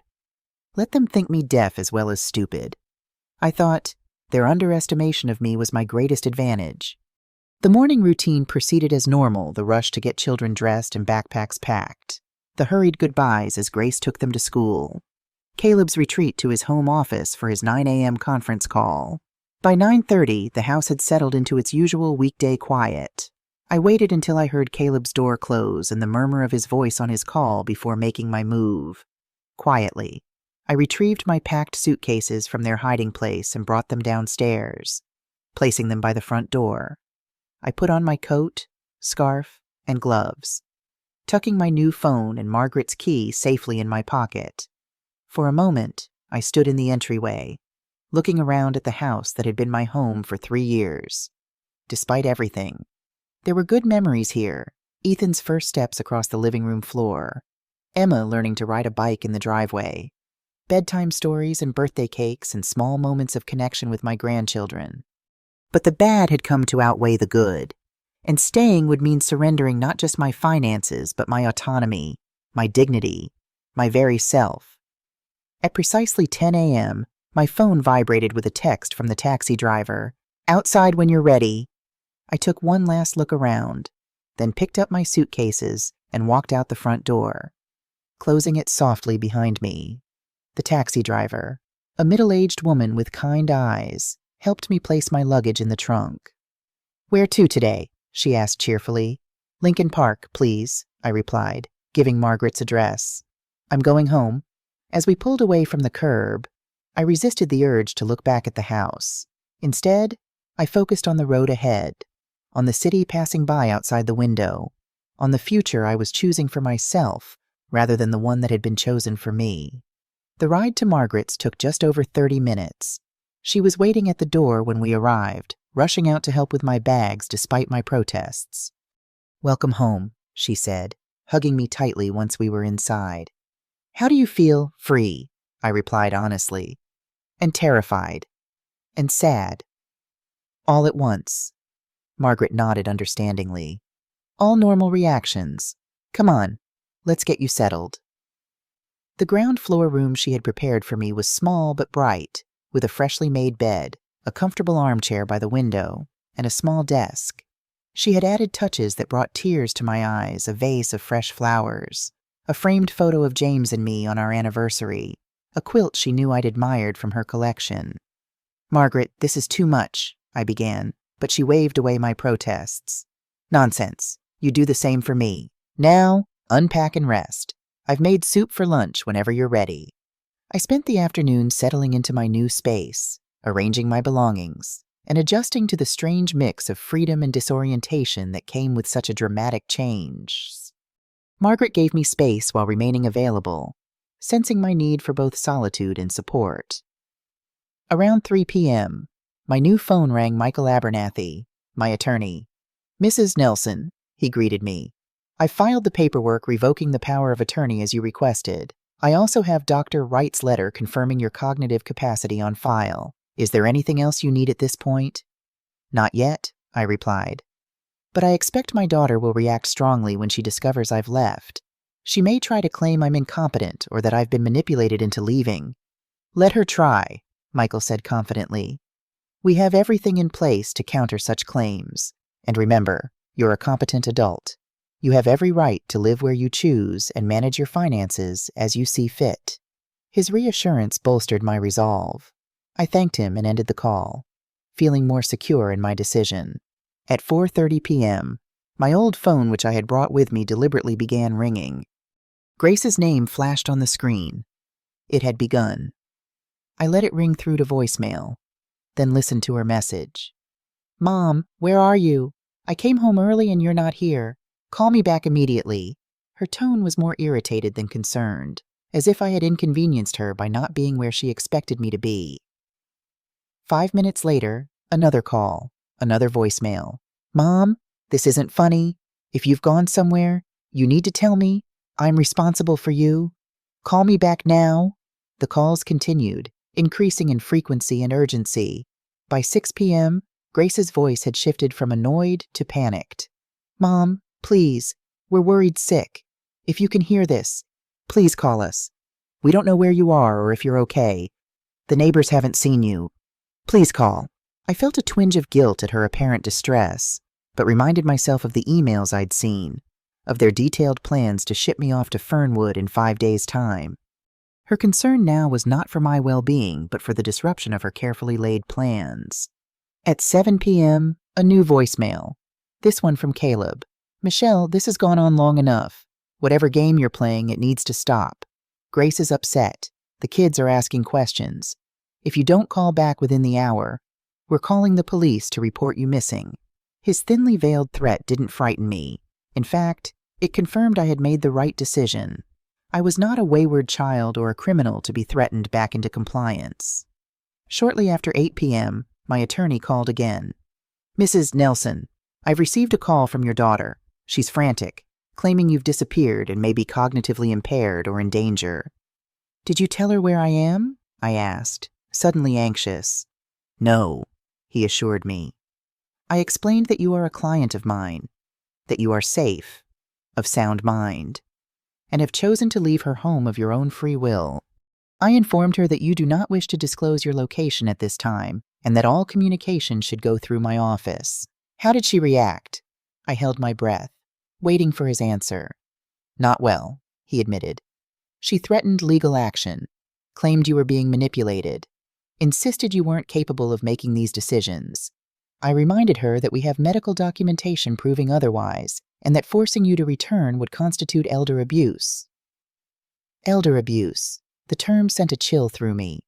Was that what I had experienced? The financial exploitation, the isolation, the humiliation, they all fit the definition I'd read about in pamphlets at the senior center. Thank you, Michael, I said sincerely. I appreciate your handling this. It's my job, he replied simply. But Mrs. Nelson, Michelle, you should prepare yourself. This likely isn't over. Your daughter struck me as determined. His prediction proved accurate.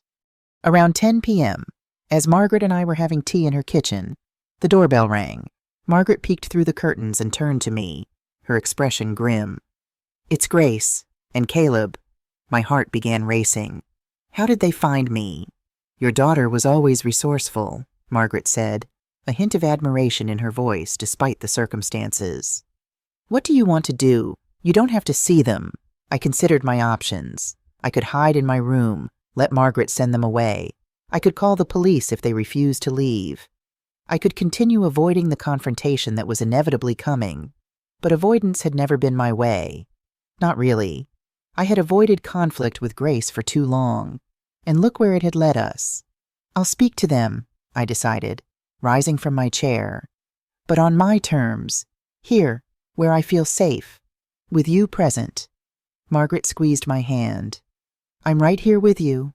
Taking a deep breath, I nodded for her to open the door. Grace burst in the moment the door opened, her face flushed, eyes wild with a mixture of anger and what might have been genuine concern. "Mom," she cried, rushing toward me. "What are you doing? Why did you leave like that? Do you have any idea how worried we've been?" Caleb followed more slowly, his expression calculating as he took in Margaret's home and my composed posture at the kitchen table. "Hello, Grace," I said calmly, not rising to meet her. "As you can see, I'm perfectly fine." "Fine, fine!" Her voice rose hysterically. "You disappeared without a word. We thought you'd been kidnapped or had wandered off confused. We've been calling hospitals, police. I left you a letter," I interrupted. "On my pillow. Did you not find it?" she faltered momentarily. That rambling note, Mom. It didn't make any sense. All that nonsense about Fernwood and us taking your money." "It wasn't nonsense," I said quietly but firmly. "It was the truth. I know about your plans to send me to Fernwood on the 15th. I know about the new power of attorney you plan to have me sign. I know everything. Grace." The color drained from her face. Behind her, Caleb stepped forward, his demeanor shifting to something more aggressive. "What have you been telling her?" he demanded of Margaret, who stood calmly by my side. "I've told her nothing she didn't already discover for herself," Margaret replied evenly. I reached into my pocket and withdrew my phone, pulling up the emails I had forwarded from Grace's account. "Your conversations with Christina about Fernwood, your discussion of how to trick me into going there by claiming it was temporary during renovations, your plans to access my pension after I was gone." Grace's shocked expression confirmed what I already knew. She had never expected me to find this evidence. Never imagined I was capable of such initiative. "Those were private emails," she stammered. "You had no right, and you had no right to plan my life without my knowledge or consent," I countered. "No right to take my money, to humiliate me, to treat me as if I were already incapacitated." Caleb's face had darkened with anger. "This is ridiculous. You're clearly confused and being manipulated by your friend here. We're taking you home." He took a step toward me, but Margaret moved between us. "I suggest you stop right there. Mr. Mitchell, Michelle has made her decision, and she's well within her rights to do so." "She's an elderly woman who needs care," Grace protested, tears now streaming down her face. "Mom, please, you're not thinking clearly. Come home with us, and we can talk about all this." "I am thinking more clearly than I have in years," I replied. "And I'm not coming back. Grace, not to be shuttled off to Fernwood, not to have my pension drained, not to be treated like a burden rather than a mother." "Is this about Christmas Eve?" she asked incredulously. "I told you I was sorry about that. It was just stress talking. You can't throw away our family over one bad night." "It wasn't one night, I say." My voice steady, despite the emotion building in my chest. It was 3 years of small cruelties, of isolation, of treating me as a source of income rather than a person deserving of respect. I stood up then, facing my daughter fully. "I've revoked your access to my accounts. I've redirected my pension to a new bank. I've revoked the power of attorney and established legal protections to prevent you from claiming I'm incompetent. I've reclaimed control of the rental income from our old house." With each statement, I watched Grace's expression shift from disbelief to understanding to a kind of panicked calculation. "Mom," she said, her voice dropping to a pleading whisper, "we need that money. The mortgage, the kids' activities, Caleb's car payment. Then perhaps you should have treated the source of that money with more dignity, I replied simply. Caleb's patience had clearly run out. This is absurd. You're coming home with us right now, even if I have to carry you. He took another step forward, but Margaret had already reached for her phone. One more step, Mr. Mitchell, and I call the police. Attempted kidnapping is a serious charge. He froze, visibly weighing his options. Grace put a restraining hand on his arm. Caleb, don't, she murmured. Not like this. She turned back to me, her expression hardening. Fine, Mom. Stay here if that's what you want, but don't expect to see Emma and Ethan again. You've chosen your pride over your grandchildren. The threat struck deeper than she could know, but I had anticipated it. That's your choice, Grace. But remember, they'll grow up. They'll ask questions about why Grandma disappeared. What will you tell them? That you shipped me off to a facility because my presence was inconvenient, that you needed my pension more than you needed me? For the first time, uncertainty flickered across her face. You don't understand, she said weakly. We were trying to do what was best for everyone. No, I corrected gently. You were doing what was easiest and most profitable for yourselves. And now I'm doing what's best for me. Caleb tugged at Grace's arm. Come on, this is going nowhere. She's made her choice. He glared at me with undisguised hostility. Don't come crawling back when you realize you can't manage on your own. I believe Michelle has managed quite well so far. Margaret interjected. Now, I think it's time for you both to leave. After they had gone, closing the door with a force that rattled the windows, I sank back into my chair, suddenly exhausted. The confrontation had drained me, leaving me hollow yet somehow lighter. You did well, Margaret said, sitting beside me and pouring fresh tea into my cup. Very well indeed. Did I wondered aloud, watching the steam rise from my cup. I've just lost my daughter, possibly my grandchildren. You lost your daughter long before tonight, Margaret said gently, the moment she began seeing you as a resource rather than a mother. As for the grandchildren, give it time. Truth has a way of surfacing, especially with children involved. I nodded, too emotionally spent to argue. The future stretched before me uncertain, yes, but also open with possibilities I hadn't allowed myself to consider in years. I had taken the first step toward reclaiming my life, my dignity, my sense of self. The path ahead wouldn't be easy, but for the first time since James died, I was walking it on my own terms. That night, in my small but safe new room, I slept without dreams, wrapped in the peace that comes from knowing you have finally stood up for yourself, no matter the cost. The weeks following my departure from Grace's house were a strange mix of liberation and loss. I would wake each morning momentarily disoriented, expecting to hear the familiar sounds of Emma practicing piano or Ethan's cartoon shows blaring from the living room. Instead, I heard the gentle ticking of Margaret's grandfather clock and the distant hum of traffic on Lincoln Avenue. My small room quickly became a sanctuary. I arranged my few possessions with care, James's photo on the nightstand, my books neatly stacked on the shelf Margaret had installed. My clothes hung in the closet that smelled faintly of cedar and lavender sachets. It wasn't the spacious bedroom I'd had at Grace's, but it was mine in a way that space had never been. You're looking more like yourself every day, Margaret commented one morning in late January as we shared coffee at her kitchen table. There's color in your cheeks again, I smiled, warming my hands around the mug. I feel more like myself, too. It's strange I didn't realize how much energy it took just to exist in that house. Always walking on eggshells, always trying to anticipate what might trigger criticism. Margaret nodded sympathetically. When you're constantly braced for the next blow, it takes a toll. And blows had continued to come. Even after my departure, Grace had followed through on her threat to cut off contact with the grandchildren. My attempts to send them cards for Valentine's Day had been returned unopened. My attorney reported that Grace had indeed consulted a lawyer about having me declared incompetent, but the attempt had gone nowhere in the face of Dr. Wright's clear statement of my cognitive capacity. The most surprising development came in early February, when I received a call from Jennifer Phillips, Grace's neighbor. Michelle, It's Jennifer, from next door to Grace. I hope you don't mind my calling. Margaret gave me your number when I ran into her at the grocery store. Not at all, I replied, curious about this unexpected contact. How are you, Jennifer? I'm well, thank you. She hesitated. I wanted you to know that Emma and Ethan ask about you all the time. They miss you terribly. My heart clenched. I miss them too, more than I can say.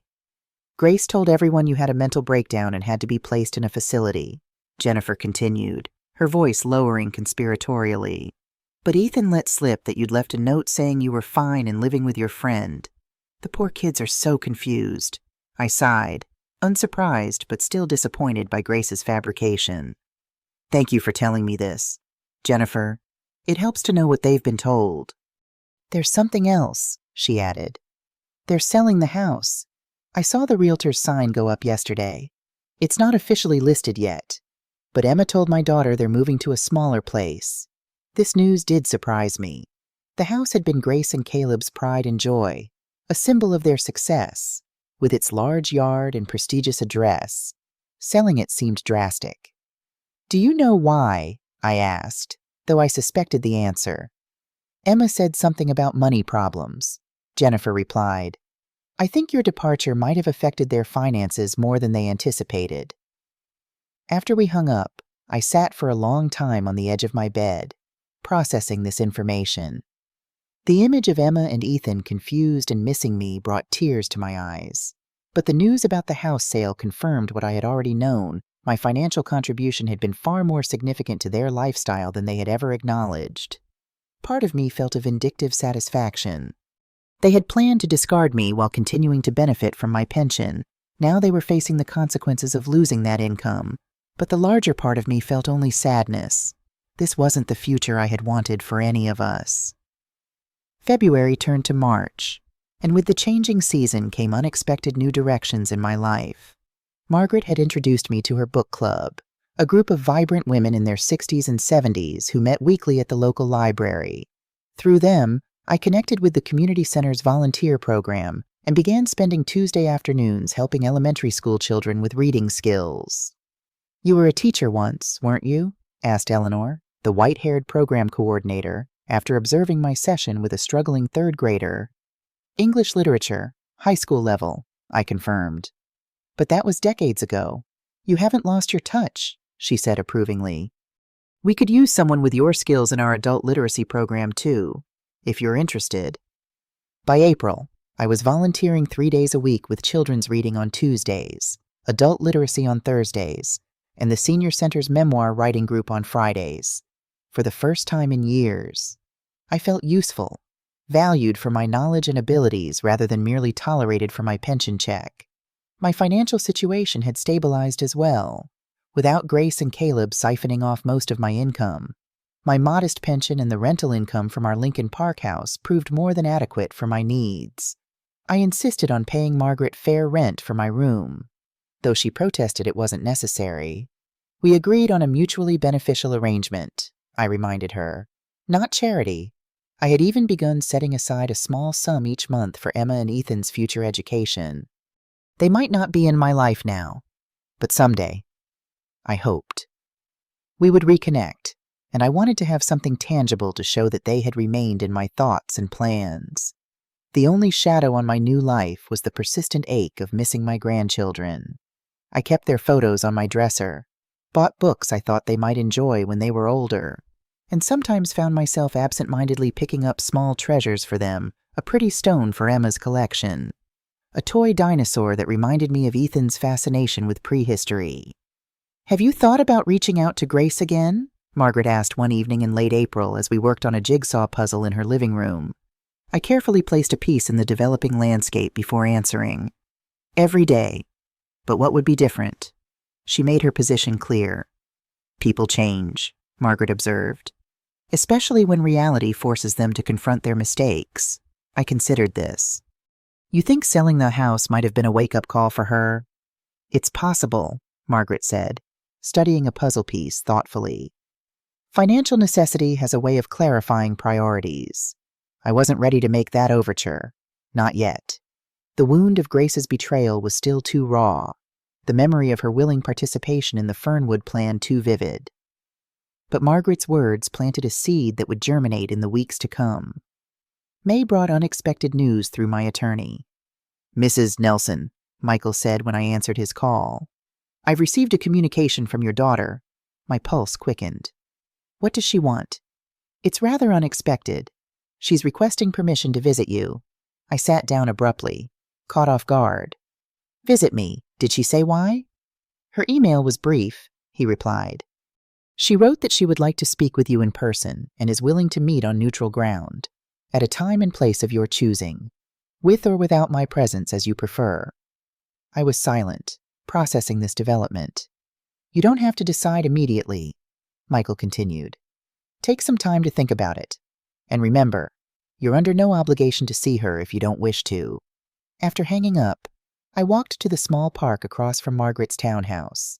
Spring was in full bloom, the trees laden with fresh green leaves, daffodils nodding in the breeze. I found an empty bench and sat, watching a young mother pushing a toddler on a swing nearby. Why now? After months of silence, what had changed? And more importantly, was I ready to face Grace again? To risk reopening wounds that had only begun to heal? I thought of Emma and Ethan, of the possibility, however slim, that this might be a step toward reconnecting with them. I thought of the decades of love and shared history between Grace and me that had preceded these difficult years. And I thought of James, of what he would advise if he were here. "Give her a chance to explain," I could almost hear him say, "not for her sake, but for yours, so you can move forward without wondering." That evening, I asked Margaret's opinion. "It's entirely your decision," she said carefully, "but I think there might be value in hearing what she has to say, as long as you're well protected." "What do you mean by well protected?" I asked. "Meet in public, have someone with you, me, or your attorney, or both.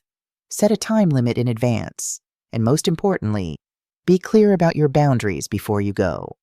Her practical approach helped calm my swirling thoughts. I could agree to this meeting without committing to anything further. I could listen without being obligated to forgive. I could maintain the autonomy I had fought so hard to reclaim. The next day, I called Michael and asked him to arrange a meeting for the following week. "A public place," I specified. "Perhaps the cafe near your office, and I'd like you to be present, at least initially." When he confirmed the arrangements Wednesday at 2 p.m. at Lakeside Cafe, I felt a mixture of anxiety and resolve. Whatever Grace wanted to say, I would listen with an open mind but a guarded heart. The day of our meeting dawned sunny but cool, a perfect Chicago spring day. I dressed with care in a cornflower blue blouse that James had always said brought out my eyes, paired with navy slacks and comfortable walking shoes. I wore the pearl earrings he had given me on our 30th anniversary and applied a light touch of makeup not to impress Grace, but to remind myself of my own worth and dignity. Margaret drove me to the cafe, promising to return in exactly 1 hour. "Call if you need me sooner," she instructed as I got out of the car. "I'll be shopping just 2 blocks away." Michael was already waiting at a corner table when I arrived, his briefcase open as he reviewed some papers. He stood when he saw me, offering a reassuring smile.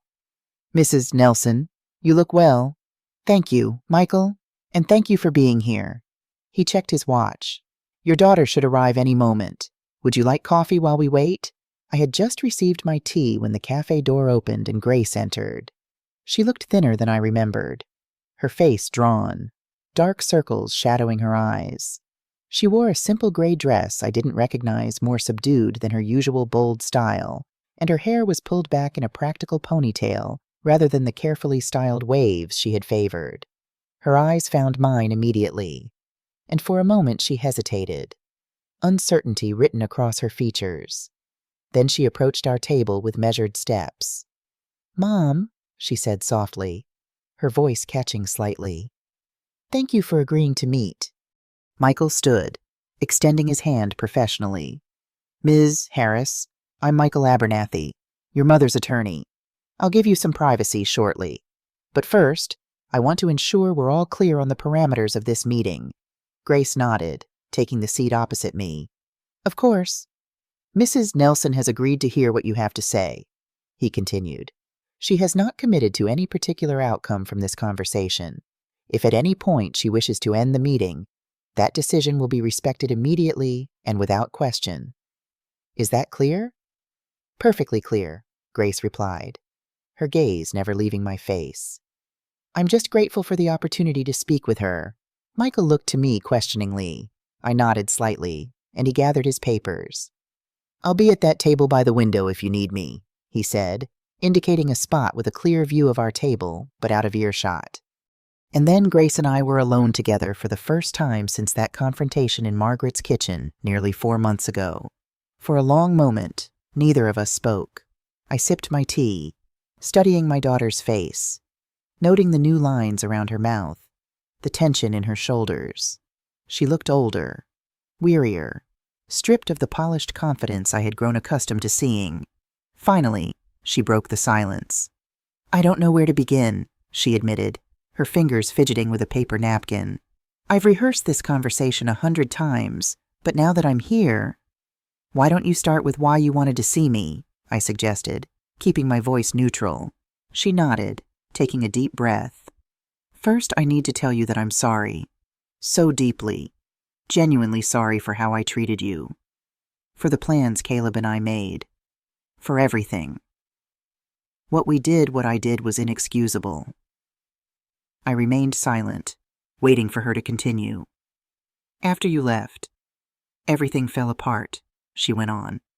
Not just financially, though that was certainly part of it. We had to sell the house. We're in a 2-bedroom apartment now, less than half the size.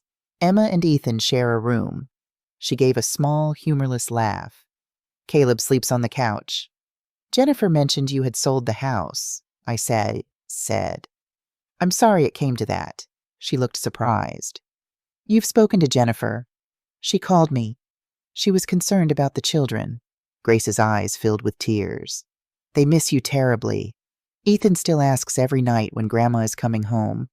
Emma, her voice broke. Emma found your letter under her pillow. The one you left saying you loved her. She sleeps with it under her pillow every night. The image pierced my heart, but I steeled myself. You told them I had a mental breakdown. She had the grace to look ashamed. I was angry and hurt and trying to save face. I told the neighbors that, yes. But I told Emma and Ethan the truth that you had gone to live with your friend because you weren't happy at our house anymore. I hadn't expected this honesty. Thank you for that. At least, Mom, She hesitated, then continued in a rush. I need to tell you what's happened since you left. It's not to make excuses, just to help you understand why I'm here today. I nodded for her to continue. The financial impact was immediate. Of course, without your contribution. We couldn't make the mortgage payment.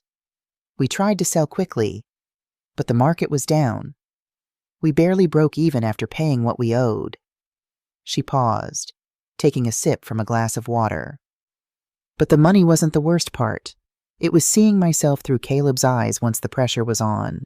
He became different, cold, calculating, angry all the time.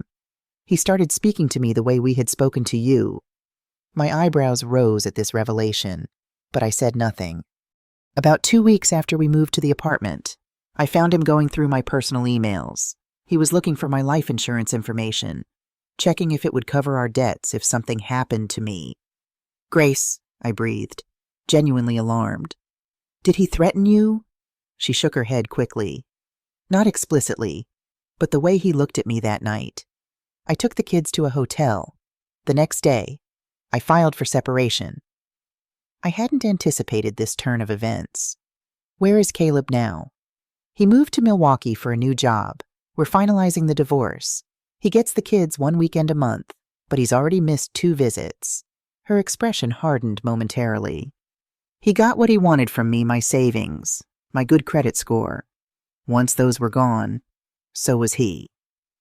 I felt a complex mix of emotions: vindication that Grace had finally seen Caleb's true nature, concern for her well-being, worry about the children, and a lingering wariness about her motives for this meeting. I'm sorry it ended that way, I said cautiously. That must be difficult for you and the children. It's been the hardest 3 months of my life, she acknowledged, but also clarifying. I finally understand what you meant about dignity, about being valued for who you are, not what you can provide. She reached across the table, stopping just short of touching my hand. Mom, living through this has made me realize exactly what we put you through. The humiliation, the isolation, the fear of having no control over your own life. I experience it every day now. Her eyes met mine, filled with genuine remorse. I can never undo what I did to you. I can never take back Christmas Eve, or the Fernwood plan, or any of it. But I want you to know that I understand now, and I am so sorry. The raw emotion in her voice touched something deep within me. This was not the composed, calculating daughter who had plotted to warehouse me in a cut-rate facility. This was a woman broken by her own mistakes, humbled by consequences, genuinely seeking to make amends. Why are you telling me all this now? I asked, still cautious. She straightened slightly in her chair. Because I want to start rebuilding. If you'll let me. Not for financial help, I'm figuring that out on my own. I've taken a second job on weekends when the kids are with my mother-in-law. We're managing. Just barely. But we're managing. Then what do you want from me, Grace? A chance, she said simply. A chance to show you that I've changed. A chance for Emma and Ethan to have their grandmother in their lives again. They're the innocent ones in all this. Mom, they don't understand why the person they love most in the world disappeared. I felt my resolve wavering. The thought of seeing my grandchildren again, of holding them close, reading them stories, watching them grow, it was powerfully tempting.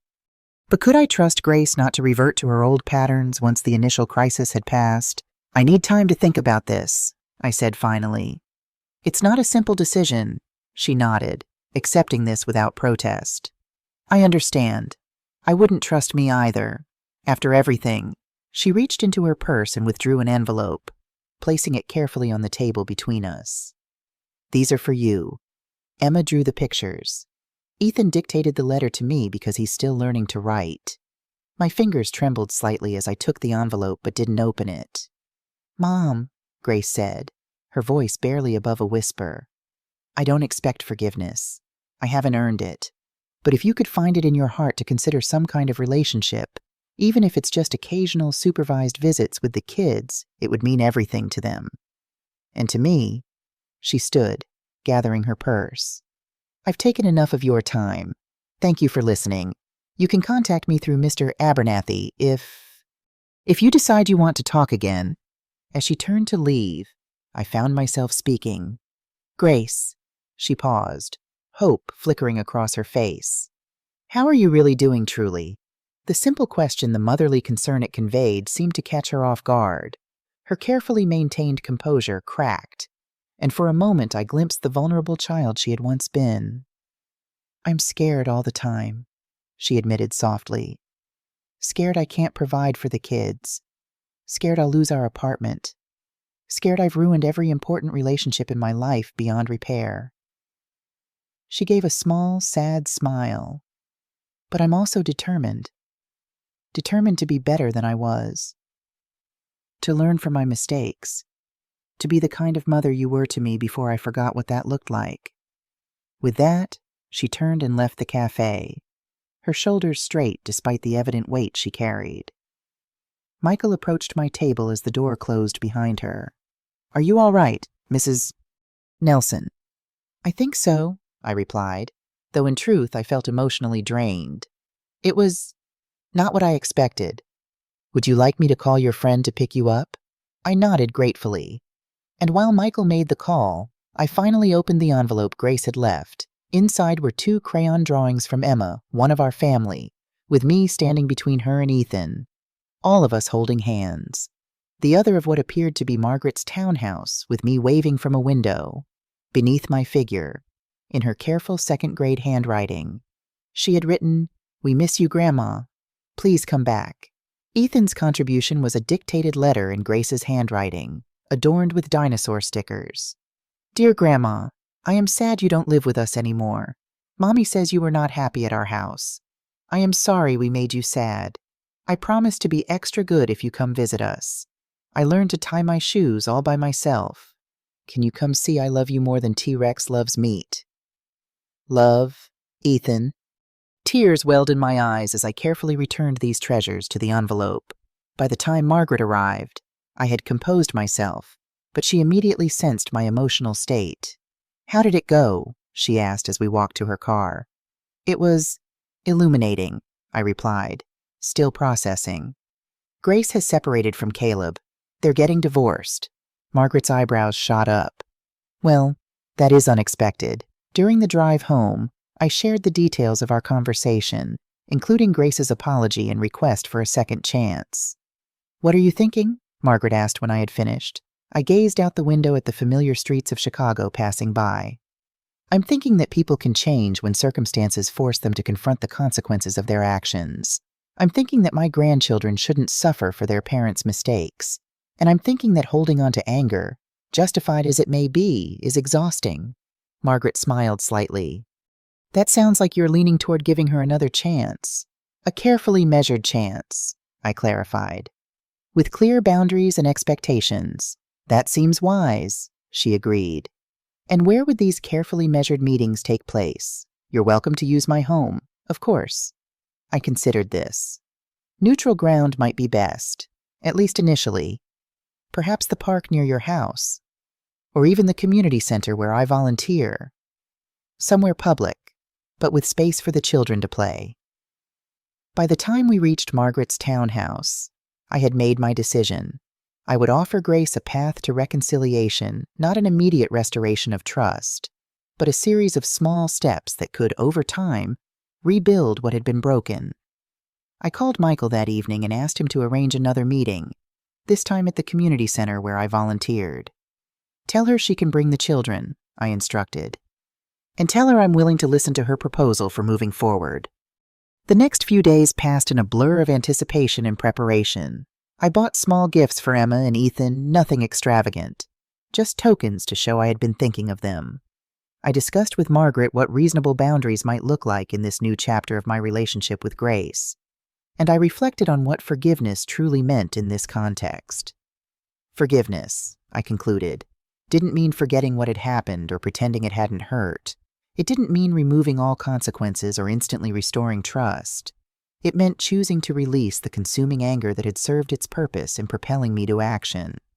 It meant opening the door to possibility without abandoning the wisdom I had gained through painful experience. On Saturday morning, I arrived at the community center early, arranging a corner of the children's reading room with comfortable chairs and a low table stocked with books, crayons, and paper. Eleanor, the program coordinator, had been delighted to offer the space when I explained the situation. Family reconciliation is always welcome here, she had said warmly. At precisely 11 a.m., the door opened and Grace entered, holding Ethan's hand while Emma followed close behind. The children spotted me immediately. Grandma! Ethan broke free of Grace's grasp and hurtled toward me, flinging himself into my arms with such force that I nearly lost my balance. His small body was warm against mine, his arms wrapped around my neck in a stranglehold of affection. Emma approached more slowly, her expression a mixture of joy and uncertainty. Is it really you? Grandma, are you really here? I'm really here, sweetheart, I assured her, extending one arm while still holding Ethan. She moved into my embrace, and for a long moment, the three of us simply held each other, a tangle of arms and whispered endearments and tears mine, not theirs, over their heads. I met Grace's gaze. She stood apart, watching us with a bittersweet smile, allowing the children this moment without interruption. I saw in her eyes a mixture of regret for what had been lost and hope for what might still be salvaged. Eventually, the children's excitement gave way to a torrent of news and questions. Emma had lost a tooth. Ethan had learned to count to 100. Their new apartment had a park nearby with the biggest slide ever. Did I still have my yellow bedroom? Why didn't I come to their new home? Could they visit me at Margaret's house? Did Margaret have cookies? I answered their questions as honestly as I could while keeping my explanations age-appropriate. Yes, I had a new room, but it wasn't yellow. No, I hadn't visited their new apartment yet, but perhaps I might someday. Yes, they could visit Margaret's house when the time was right. And yes, she did indeed have Cookie's chocolate chip, their favorite. As they settled in with books and drawing materials, Grace and I moved to a pair of chairs slightly removed from the activity table but still within sight of the children. "Thank you for this," she said quietly. "Seeing them with you again. It's how it should be." "They're remarkable children," I replied.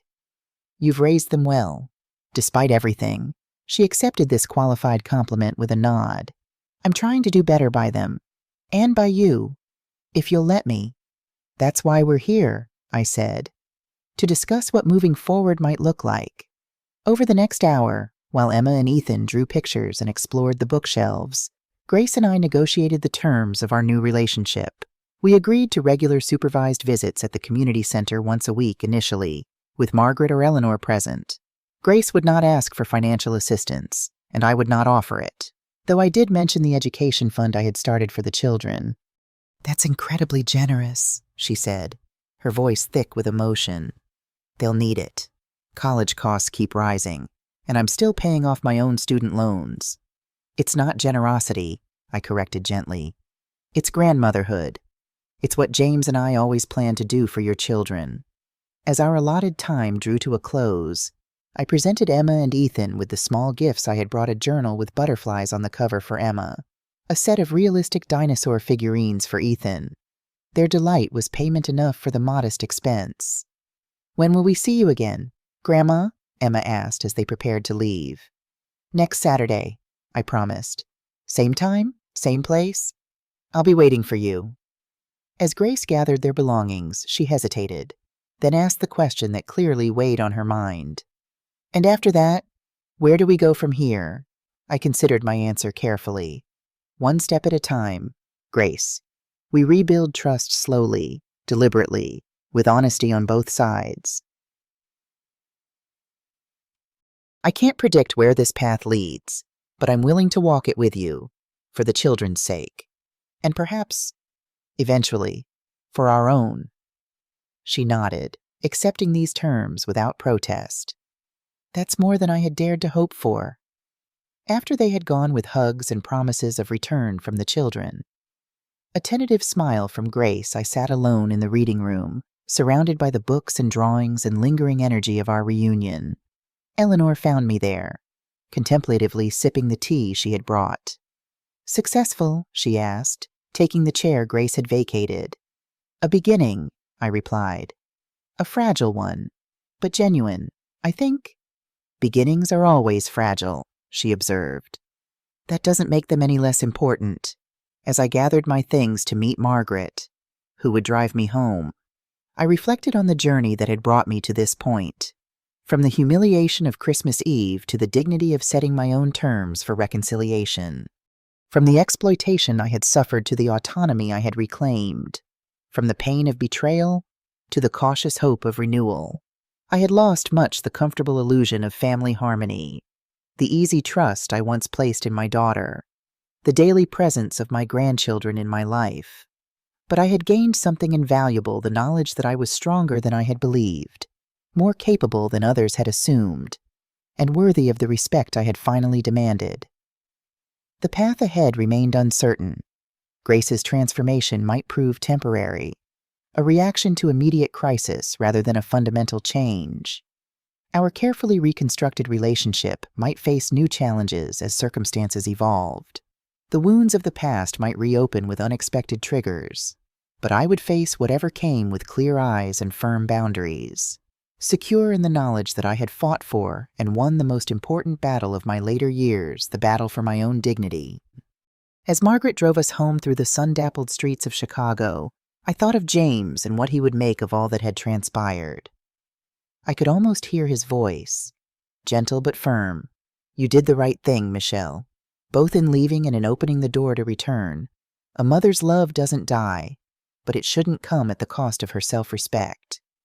"Penny for your thoughts?" Margaret asked as we neared her townhouse.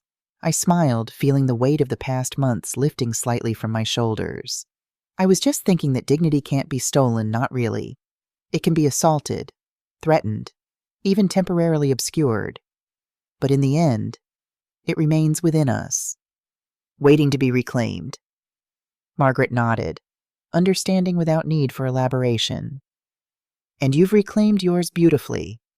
That evening, as I sat in the small garden behind Margaret's townhouse, watching the sunset paint the Chicago skyline in hues of gold and pink, I felt a sense of peace that had eluded me for years. Not the peace of perfect resolution. Life rarely offers that luxury, but the deeper peace that comes from standing in your truth, from honoring your worth, from refusing to be diminished by others' limitations. At 67, I had begun again. Not the carefree beginning of youth or the optimistic beginning of middle age, but the hard-won, clear-eyed beginning of wisdom. A beginning built on the understanding that love without respect is not love at all. That family ties can bind too tightly if not balanced with healthy boundaries. That it is never too late to stand up for yourself, to reclaim your voice, to insist on your dignity. As the last light faded from the sky, I whispered a promise to myself, to James's memory, to the uncertain future stretching before me. I will not surrender my dignity again, not for convenience, not for peace, not even for love, because without dignity, none of those things can truly exist. What would you do if you were in my place? Have you ever been through something similar? Comment below.